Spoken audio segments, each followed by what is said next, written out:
Is that a trick question? This man was a bona fide scrub. Bona fide scrub. This dude, I believe he's a bona fide superstar right now. Right? Oh, well, of course, it's all about winning, baby. Yeah. Welcome back to another episode of the Star and Scrub NBA podcast. I'm joined by Lee. He's just watched his beloved Bombers go down to the Dogs by 49 points down here in Tasmania. How are you feeling, mate? You're a bit down in the dumps? I really am. I'm going to be honest with you, mate. I reckon I seriously started going for the Bombers in 2010, and since then we've had little to no success. So it's quite a familiar feeling, unfortunately. But I guess as always, next year, as the old saying goes, you're in a similar boat to me, mate. You guys, your season got cut short too. Yeah, well, as a Pies fan, we finished second last, so I just can't be chirping anyone unless they go for North Melbourne, really. But yeah, Essendon haven't won a final now since 2004. Had the chance to break the duck today and couldn't do it. But I tell you what, some of the umpiring early in that third quarter, tight game, and I just want to relate it kind of thing to basketball a bit, so we're not talking specifically about AFL. I remember listening to a Bill Simmons podcast a couple of weeks ago, and I'm not sure if it was Bill himself or someone else, that basically questioned whether or not there should be challenge reviews in the NBA.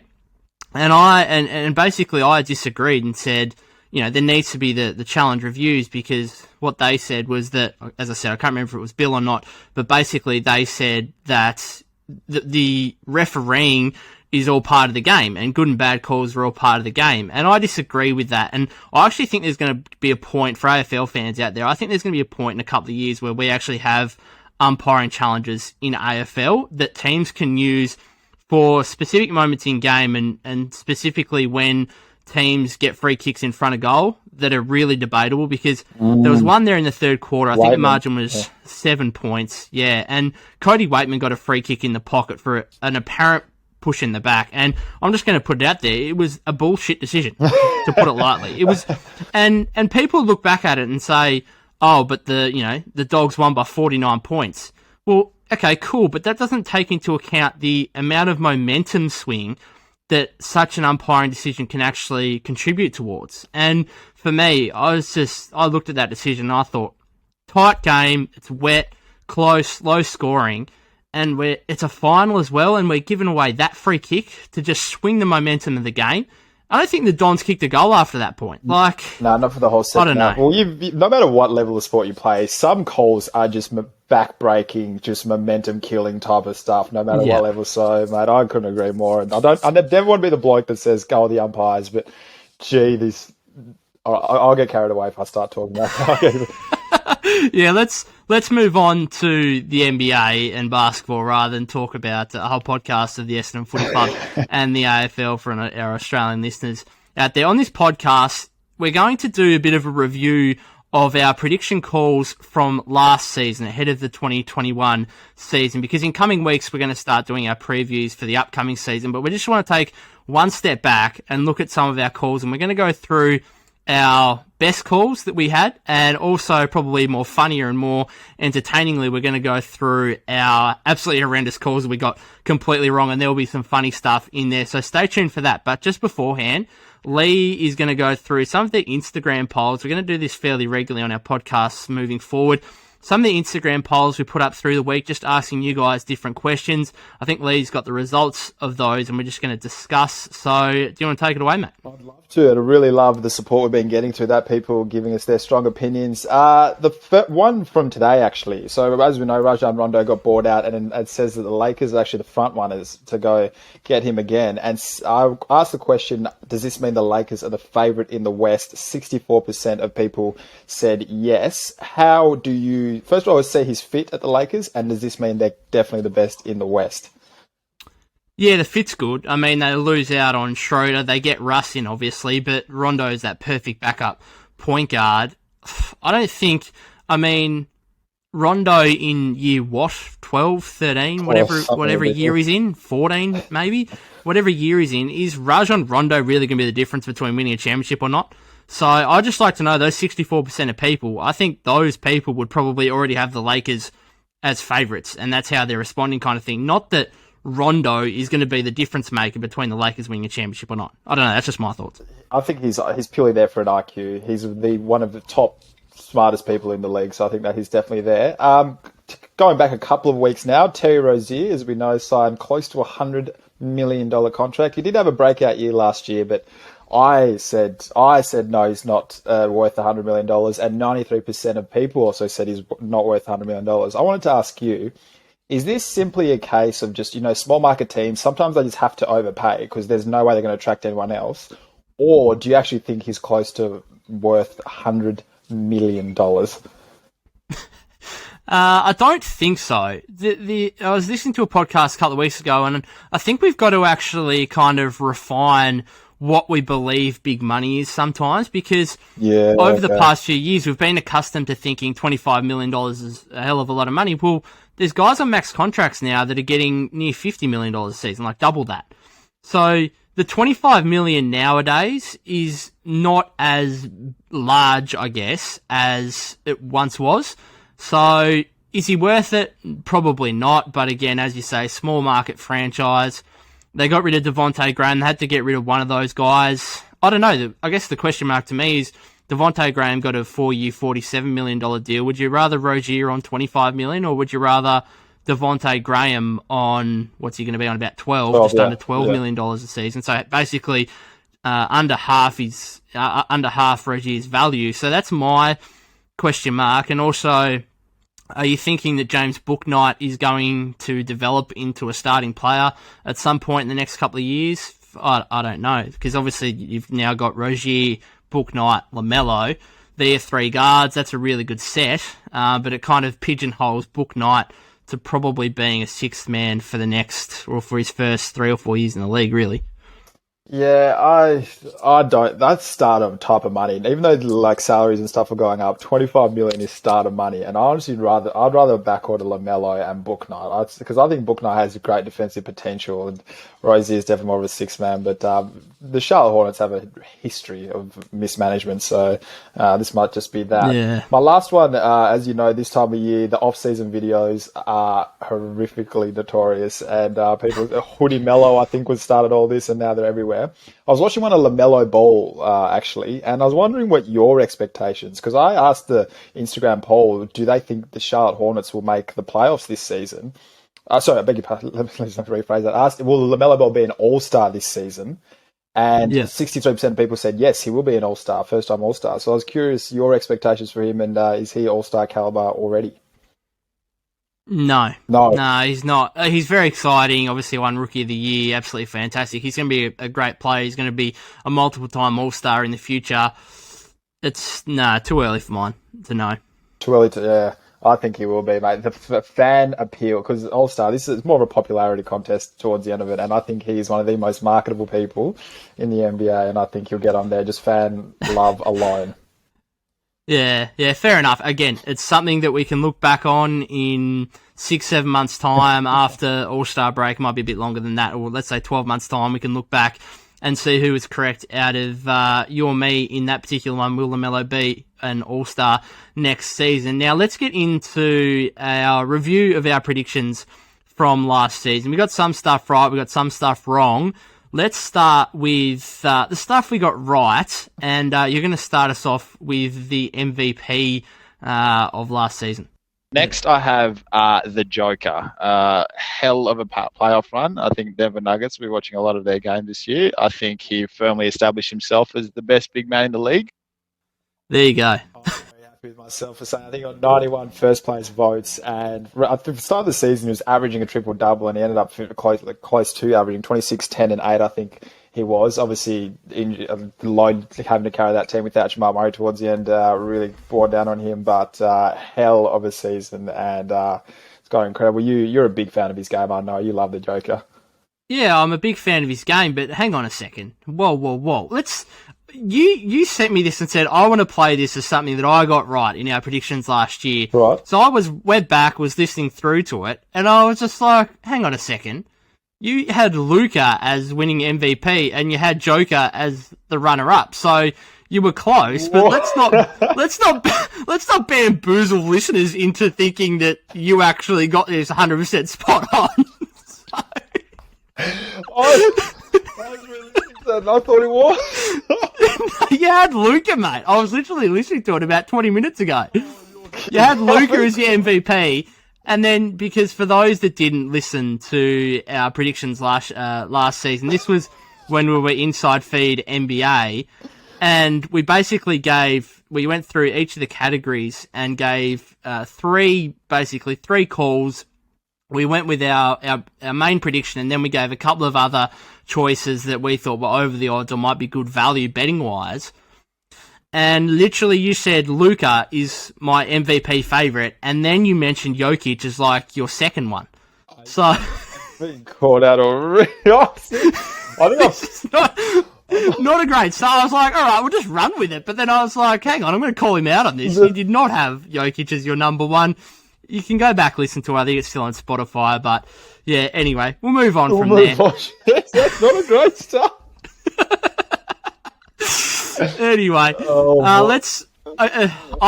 To be fair, I didn't get a whole lot right in these prediction videos, and I was trying to actually go through what I got correct, and most of it was just the obvious stuff, like saying the Brooklyn Nets were going to be good. Like, of course. Like, let's be honest. I've got a few here that I kind of wanted to use as a springboard for discussion going into this season, and the first one here is about Zach Levine and the Chicago Bulls. He's not much of a franchise player, but when you look at the Chicago Bulls, he's their franchise player, Zach Levine. Can he ever be a winner? Because he looks like a guy to me that is happy just to get his numbers, to get 20, 25 points a game, and that's it. Like, he's not worried. He seems to me like he's not really worried about winning.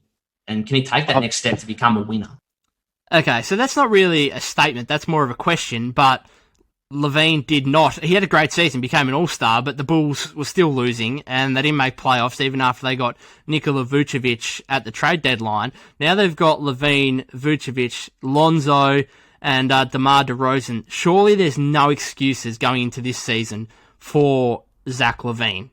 I know because technically he's still their best player, but he's now got a supporting cast around him, which to me says, hey, if you don't make playoffs this season, then there's something seriously wrong. See, this is going to be my question for you. Do you think he can be a number one or a number two? He's more of a number two. Well, no, I think he's on a championship team. I think he's probably a number three, even maybe a number two. He could be a number two, depending on who the number one is. Look, I'm not expecting the Chicago Bulls to be championship contenders or even finish top four in the playoffs. But are you telling me a team of Lonzo, Levine, DeRozan, Patrick Williams, Vucevic can't make the playoffs? Like, if he can't lead that team to the playoffs, I don't know. Yeah, no, playoffs has to be the bare minimum. But I think I have a hesitancy for shooting guards carrying a team. I don't think it's a position that's shooting guard and power forward. If you're one of those, it's a little bit hard to carry. Michael Jordan would disagree. Well, Scottie Pippen. Are you talking modern basketball, modern NBA? But like, I reckon Devin Booker, like when he was having his losing years, Phoenix weren't that great, but he's a shooting guard who just tend to be more scorers. They don't actually like make for the other teams unless they're like Harden, who has elite playmaking and the big. I think Harden's more of a point guard anyway. Point guard, yeah, he's got that secondary thing, but I think Levine doesn't have the incredible playmaking or incredible defense or something else to come along. He's just an elite scorer, and that I think only gets you so far. So that's why I reckon he's at his best, maybe a number two. Could be a number two, but yeah, so playoffs, your expectations at a minimum. It has to be. Yeah. It absolutely has to be. And the other thing for me, which is even more interesting, is the fact that he can become he is a free agent at the end of the season. Yeah. So he's obviously going to be playing. He's going to have to mix playing winning basketball with trying to be really good individually to therefore get his money and earn a max contract extension is what he's going to want at the end of the day. This is true. And I guess they've got all the pieces too, and they don't really have excuse beyond all this. I think the Bulls have done everything they can, so it's time for him to front up. Yeah, who knows? Yeah, that's it. All right, next one we'll get into is the Rookie of the Year predictions, and you had a good choice, if not an obvious choice at the end of the day. So again, safe option, LaMelo Ball. I've watched a lot of his preseason already, and he's going to be box office. Like every night there'll be a highlight play, and he's going to be. I think he was about $4, $4.50. So you got that one right. I don't think you put money on it, so it doesn't really matter at the end of the day. No, not at all. But he was. I think it was even better than advertised. I thought there were so many questions around his shooting. I thought it'd just be an empty shot empty shots type of guy, but I didn't really see how he would make his teammates this much better. I mean, Bismack Biyombo looked decent. Miles Bridges actually became pretty like almost famous on like highlight tapes and stuff. So LaMelo Ball was better than advertised, I reckon. Yeah. I mean, we just talked about him before, will he be an all-star? We'll wait and see on that, but he's certainly got a bright future, that's for sure. And, he was the favourite, but I'll give it that one to you at the end of the day. That was your first favourite there. That was your prediction, so you got that one right. We told the truth. Jokic one, not so much, but anyway, we'll move on from that. Another one we've got here is the Cleveland Cavaliers, and I was talking about Kevin Love. Now, there's a bit of news about Kevin Love that I'll get to after. The only relevance to me, in terms of that we spoke about in the media, is where Kevin Love goes if he is to be traded. Surely he's got to be traded. I feel like we've been speaking about this for like 18 months. If Kevin Love's all throughout LeBron being there, they talked about him being traded for a long time as well. But I don't know what he's still sitting there for. So you and I were talking about that. Geez, what is it now? 10 months ago about that. And Kevin Love is still part of the Cleveland Cavaliers. He did not get traded. And again, going into this season, we're talking about it. Now, it came out, Woj reported this morning, Australian time, that Kevin Love's got no interest in discussing buyout agreements with the Cleveland Cavaliers. I thought that was extremely strange. Like, why? Surely you've got to have the discussion about it. Because why don't you just start the discussion with, hey, can you buy me out and give me all my $60 million? And then just start at that point. Like, why can't you just start the discussion at that point? The wording was, doesn't even want to entertain the discussion. I don't get it. You've got to have the discussion, surely. At least just have the discussion moving forward at all. But that's very unlike him. I don't see why he would. It's not like he's notorious for being a difficult kind of guy or anything like that. In teams, yeah, that's it doesn't make any sense to me whatsoever. And even if, I don't know, so my question to you is, if you were Kevin Love, what would you be willing to lose in order to earn a buyout and go to a championship team? Because a lot of people I read across social media saying, oh yeah, the Cavs only offer him half his contract, 30 mil kind of thing. And he's right. He rightly wouldn't accept that. He wants to get as much of his money as he can. What's the mark for you where you're saying, you know, I'm willing to take that pay cut in order to leave this garbage franchise who has clearly got other intentions in terms of their development? What's your mark price-wise? I'd be half. I guess I can happily say 30 million. Not that it's heaps of money, but I'd honestly take half because your career's on the back end. Really? Well, your career's on the back end. Like, you're on the back end of your career. Take whatever they can give you and then just go to championship team, get your final ring, and then you're done. Because what does he... Yeah. You're not going to stay I will say that a lot of people across social media alluded to the point that he's actually already got a championship ring. So when you're talking about the other guys like the likes of Blake and people like that who earned a buyout with their team, like Blake doesn't have a championship ring yet. Now, K-Love does. And does that make a difference? I don't know. Surely you'd want a second one, maybe even a third one, depending on which team you go to. I don't know. It just doesn't make much sense to me. And the other thing is they bring in Lauri Markkanen on a kind of strange move. To me, it was like Lauri Markkanen just wanted to go to the highest bidder, and the Cavs offered him 67 over 4 years. But they've got Evan Mobley there. They've just re-signed Jared Allen to like 5 years, 100 or whatever. Lauri Markkanen's gone from a starter majority of his first 4 years in the league to basically being a guaranteed backup. He's not going to get a starting role over Mobley or Jared Allen, surely. No, definitely not. But I'd be very excited for him. That's a great young core to go to. Who knew that we could talk about Cleveland in a positive way without LeBron being there? But I think he'd probably be their sixth man coming off the bench. Well, yeah, but then so my question again to you that I wanted to ask is Lauri Markkanen actually better than Larry Nance Jr.? He's more talented. He's got more upside. I understand that. Is he actually a better player? I think so. Creating his own shot and the floor spacing, I think that's what I'm most excited about. Yeah. Jared Allen won't leave the key. Mobley, we still needs time to develop. But yeah, I mean, when he gets hot, Lauri Markkanen, he can really be. He can shoot the ball. He can shoot the ball. Young big man, and that's for today's NBA current economy. That's a great money to get a young star on. So Yeah, yeah. I also think Portland did a pretty good job getting Larry Nance Jr. out of that deal and swapping, getting him in for Derek Jones Jr. But we'll move on from that deal and we'll go to another of your correct predictions. Another one, I think he was second favourite in Sixth Man of the Year voting. It was this one. My favourites. So I've got three. My favourite's Jordan Clarkson to start us straight off. I think him going from I was so glad he got out of Cleveland first and foremost as well, and to see how he improved at Utah is really exciting. There you go, Jordan Clarkson, obviously winning Sixth Man of the Year. You're pretty happy with yourself on that one? I am very happy with him, and he's one of my favourite players to watch very easily. I love his maybe because I don't have that sort of confidence. He just shoots and shoots and shoots until it goes in, and he fits that team incredibly well and plays starter minutes at times. So, yeah, Jordan Clarkson, I was very happy with that one. You love his game, surely. Yeah, I think he's a perfect sixth man, really, just a scorer off the bench. I'm assuming he'll probably be favourite for Sixth Man of the Year next season as well. And how crazy was it to see two players from the same team in Jordan Clarkson and Joe Ingles actually be in that top three for Sixth Man of the Year. And the last one I wanted to discuss, again, another springboard to the discussion going into this season, or just reflecting on how this team has actually managed themselves over the last couple of years. I had this to say about the San Antonio Spurs. For the good of this franchise, I just think that they need to reset and go to the draft, see what they can get for Aldridge and DeRozan. Because when you've got them, they're two players that are aging. They're no longer all-star caliber players. They're not leading you to the playoffs. I'm sorry, it's not happening. So why don't you see what you can get for them? And I should become the GM of the San Antonio Spurs, I think. What was the point? Like, what did this duo actually do for you?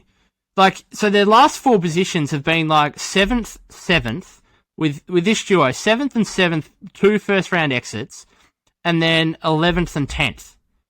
Like, and in this last season, LaMarcus Aldridge became that much of a negative that they actually had to just ship him out and just say, look, let's buy you out and get out. Get out. Like, you're that much of a negative to us that we don't even, like, we just don't want you. And we don't care. He obviously didn't have any trade value anyway. And then on the DeMar DeRozan side of things, he leaves during free agency. You do a sign trade for him, you get like Thaddeus Young and someone else. Like, nothing major. I'm just wondering, if I was the Spurs GM, I would have shipped those guys out so long ago when they actually had some value. And as I said in that little piece there, actually do a hard reset and go for your young guys and just, say to yourself, look, we're going to be crap for the next few years, but that's fine. We'll get some young pieces in. We'll get some more young pieces in to go with the likes of DeJounte Murray, Derek White, Lonnie Walker, those kind of players. I don't know. I just thought they held on to Aldridge and DeRozan for way, way too long.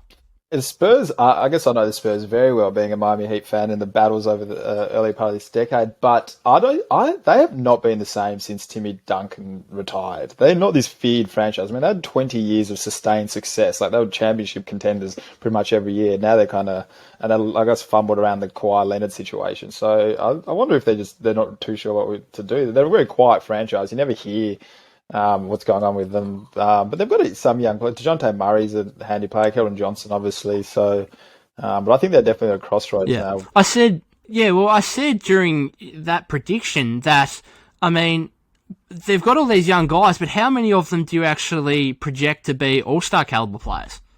I like what Keldon Johnson did last season. Maybe he's actually, for me, the highest of those young guys that they've got now, talent-wise. Mm-hmm. And he was obviously part of the Olympic team, just gone and won a gold medal. But, I mean, how many project to actually be all-star caliber players? And at the end of the day, all they did was, with Aldridge and DeRozan, was be in a position where you just do not want to be as an NBA franchise. And it's where Indiana have been for so long. It's where Orlando were before they decided to completely reset at the trade deadline. And that is between 7 and 11 in that middling segment of teams there, where you're not competing for an NBA championship. All you're doing is competing for a first-round playoff exit. But you're also not bad enough to get the high picks, to get the high-end talent in. So, yeah, I just... Hopefully they can do a total reset. I don't know. But with Greg Popovich in charge, I think they're always going to be, somewhat decent, aren't they, at the end of the day? Anyway, let's get on. Next up, we'll go through the calls that we got terribly wrong, and we'll have some laughs and some entertainment. That's for sure. That's coming up next. All right, we're back to discuss some of our cold takes, I guess you can call them, as predictions going into last season. There were some absolutely horrible ones. We've each picked each other's worst ones kind of thing. So we're going to talk about each other's worst predictions here. I'm going to start with you, who had this to say about the New York Knicks. So the New York Knicks finished 12th last year, $251 to win the chip. Yep, you've gone with the old year. Tell me why. What's going on here? I've got them finishing second last, same type of year. That's same type really of year, second last. To be fair, in your defence, I think most people would have had them down the bottom. They come out, spring a surprise, finish, was it fourth in the East? Fourth they did. Now yeah. they did lose their first round matchup to the Hawks, but I think the talk about the New York Knicks has certainly changed in the last 10 or so months since we did that podcast. Well, certainly just became respectable. I mean, we love watching the Knicks sort of fold throughout the season, and their off seasons are hilarious, and how they overpay some of the most horrific people. So I do apologise to our great mates who are Knicks fans, Alec Bastick, looking at you, Sam Kingston also, but yeah, very, very, very, very, very cold take, and I apologise for that one. I was listening back to these podcasts, and I absolutely trashed Julius Randle in one of them. Like, had a crack at him, and he came out and was most improved and was an all-star. So I had an all-star. How can you predict some of these things really at the end of the day? Anyway, next up, I'm talking here about my own Golden State Warriors and predicting where they may finish last season. But if I'm being realistic, so I had them 6th. So I've got them making the playoffs. So where have you got them? Is that like me being a bit biased, do you think? Probably most people will think that. Let me know. No, I appreciate you knowing that it was a little bit biased, but yeah, I think I had them 12th in my opinion. But they... Yeah, so we were both wrong, really. We were both very... But it was bad, some of those games when Curry would be out, and I saw something like Kelly Oubre try and initiate the offense or whatever. It was a deplorable sort of looking game style, so... Okay, so there's a couple of things that I want to talk about here.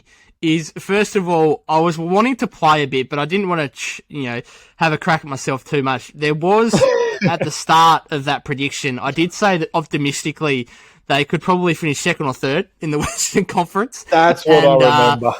And they were nowhere near that. I ended up, as you heard, they're playing the final prediction, which I realistically said they'll finish 6th. You then had them at 12th, which I think is even further off. Now, let me just rewind you to the first playing game against the Los Angeles Lakers. For the 7th seed, the Warriors have a double-digit lead in the second quarter, are still well and truly in the game until LeBron hits an absolute bullshit 3. We all remember that. When he couldn't see, apparently. He had some blurred vision. Apparently, he saw 3 rims, just threw it up, and it went in. And that was a tied ball game at that stage, I think, with a minute to go. And LeBron puts the Lakers up 3. They go on to win, and then the Warriors go on to lose to Memphis. So technically, they finished 9th. They were very close to finishing 7th. So no, I'm not copping this one. Like, no, why was that? I'm sorry. No, I just wanted to laugh at the Warriors. I take any chance I can to have a laugh at them. All right, mate. Well, there's more coming. Let's just get into that. Anyway, next up, you had this to say about the eventual Western Conference champions. Had them 8th, but very, very scared 8th spot. That hurts to hear. Not only did you have them 8th, you were also scared 8th. You were actually worried that they wouldn't make the playoffs. And lo and behold, they're Western Conference champions and looked at a stage like they'd win the NBA championship. It was an impressive playoff run too. They beat the Lakers, obviously. They beat Jokic as the MVP, and then took care of the Clippers. So I think they must have been listening to this podcast and took it personally, as the old saying goes. So I do apologise to all Phoenix Suns out there. To be fair, I also had them 8th. I just want to have a go at you quickly live that you just said Joker and then called him Jokic. It's Jokic or Joker. I might just go. Joker and Jokic. I'm turning to Charles Barkley. Why I've been saying some of these names. We're recording this. It's nearly 7 o'clock on a Sunday night Australia time, so Lee might be slightly out of it. Anyway, talking slightly out of it, I had this take when we were talking about Sixth Man of the Year. I'd look out for someone at higher odds who played his first game a couple of days ago for the Boston Celtics, had 18 points in 18 minutes off the bench. He's Jeff Teague. He's paying $34. Oh, I'm glad that you do preface it by saying higher odds though, and I think his averages have ended up being like 6 points, 2 assists, 1 rebound. He is an NBA champion at the end of the day. How long was he actually on the Boston Celtics for? Was like 2 months? Not very long at all. And then, but he's an NBA champion. I remember we were ripping into him come the final, saying we do not want to see this man on the basketball court. So, my thoughts regarding Jeff Teague went downhill. That's for sure. Oh, I think I just had a ball squeak. That's all right. Play on.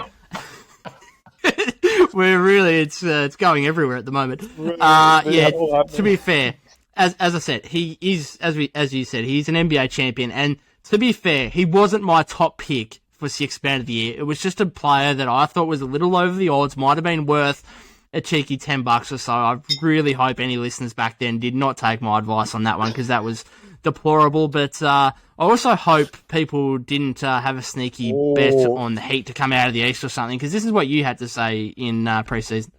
I couldn't have been happier with the way the Heat finished. I've got them finishing second in the East. That hurts. That really hurts. Second in the East, because I really didn't like the people talking about it was a Mickey Mouse ring or the playoff bubble, something completely different. I thought, wait till you see my Miami Heat in a regular season, you couldn't recognise us, and the Harden trade as well, and it's kind of backfired on us this year though. You probably could have offered up, I don't know, Tyler Hero. I think I've done it again. Tyler Hero. There's something wrong with my voice at the moment. Tyler Hero, Duncan Robinson, and some other pieces, and probably tried to get in on the James Harden sweepstakes. He decided not to do that. Where did it all go wrong for the Heat? Expectations, or something was in the bubble, or I don't know what it was. But I think if I was to pick one thing, it'd be expectations. It's too much for a young team like that who we really didn't have the firepower to be where we are. But concrete. Another freaking cold take for the boys. Are you gonna? We're obviously gonna get into our previews. Are you gonna back that up and have them top 3 again in the Eastern Conference? Now they've made those moves. Mate, just wait. I've got a lot of hot takes to cover at the start of the season. All right, we're looking forward to the preview episodes, but we have got one more final one here, which I am happy to say is probably the worst thing I might have ever tried to predict in my history of basketball takes. This is disgusting, and there's no words for it other than just to play it. My top selection, though, at $15, bit of an outsider, bit of value here, is Denny Avdea. Now, he didn't have a great game. You love him. Today. I love this guy. $15 and your top selection. Yeah, my top selection in Rookie of the Year predictions last season, $15. Thought, we're going to try and take a hot take here, find some value for the punters out there. And it went horribly wrong. And not only that, but I was also listening back to the podcast. The 3 players I mentioned were Avdea. My second pick in the market was Obi Toppin. And my third pick in the market, which was not necessarily, I didn't think he was going to be third in the overall result of things, but I just mentioned him as an over the odds one. I think he was about $26 or something, and that was Bol. And none of those 3 players did absolutely anything. Bol looks like a machine in Summer League, but that's about it. That was just, I didn't mention LaMelo, obviously you didn't mention Anthony Edwards. I don't know. This doesn't bode well. People are going to listen to this episode. And literally they're going to be like, geez, these guys have got absolutely no idea what they're talking about, and will not listen to our preview episodes coming up, which is going to be the majority of our content for the next 6 weeks. So I'm kind of, I'm worried. Yeah, I'm pleading with people, stick around and listen to our preview episodes. We've got coming up. And if anyone wants to actually get involved in some of the podcasts that we're going to do around different teams and different divisions, then I might chuck something out on social media. But Lee, you got anything else for us before we wrap up? A bit of a weird, silly, hopefully funny and entertaining episode for people. I had a great time, mate. I can't wait to do this again next season when I see some of the freezing cold takes we've got. But massive shout out to everyone being getting involved across our socials, and can't wait to get all of you involved soon. Yeah, that's for sure. And also, I just wanted to just say something really quickly for people that are listening to this to look out for. A lot of our stuff, obviously, going to be doing previews over the next 6 weeks, but also going to be getting into some betting stuff as well, mainly. And just a couple of things that we've got some ideas for where we might be trying to give away a bit of money. I know you like some free money, Lee. It always goes down nicely. Doesn't hurt, and it's NBA related, even better. Yeah, that's it. Other than that, guys, thank you very much for listening to another episode of the Star and Scrub NBA podcast, or if you might be watching on YouTube, remember to subscribe there on YouTube. We've got a couple of more videos coming out for you in the next few days. And other than that, follow us on all our social media pages. Cheers, guys.